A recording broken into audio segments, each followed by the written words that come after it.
أعوذ بالله من الشيطان الرجيم. أحضر الله حضرة الوالدين مولا عبد القادر. بسم الله دام تغال غتار قومان دار قوماني والغاس الداغي تسلاح بابات هنات وتهنات مرحبا بك يا نجيب وضرر زرنخ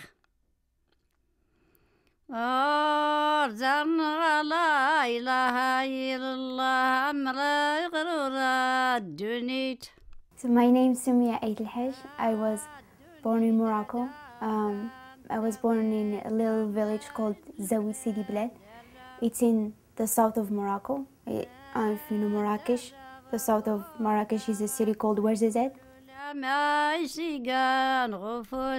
I think I always remembered her when we would go to the village or there was a wedding. She would always kind of sing.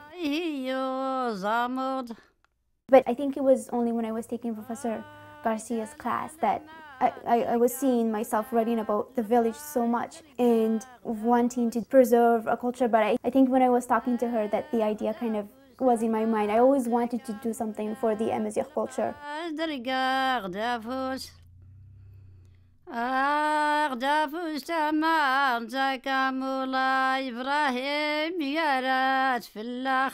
This is a poetry workshop, and it was already a fairly remarkable class. We had some really interesting students in there.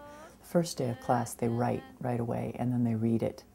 So right away, Sumia stood out, one, in terms of the imagery that was popping up from the very first day. You know, she already was hearkening back to the village. She already had a really rich imagery. And then she read it in class really beautifully. But you don't know where things are going to go from there. You know, you said, okay, that's somebody really has some resources, but let's see what happens. So I had her into my office fairly early on in the class, sort of saying, so what's the story with you and poetry? Because you seem like you know what you're doing. And she said, no, not really. You know, Sumia, that's how she'd be. Not really. But she was also really excited about it, but felt she was going a different direction. She wanted to do something practically for the amazigh. So she was talking about political science. She was talking about law. She was talking about advocacy. And she was clearly very sincere about this, so I didn't dissuade her. I just thought, too bad, because it seems like you really have something here.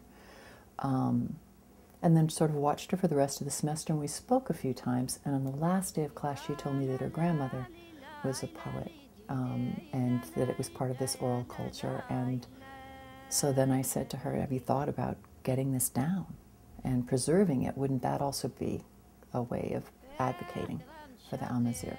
And I think that's when those two areas of her life came together and the project started to happen. It was sort of under our noses the whole time, but we just had never put it together.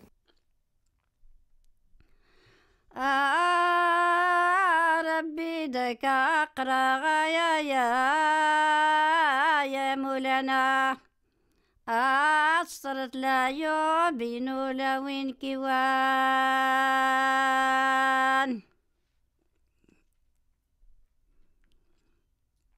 أشيني غيطني زين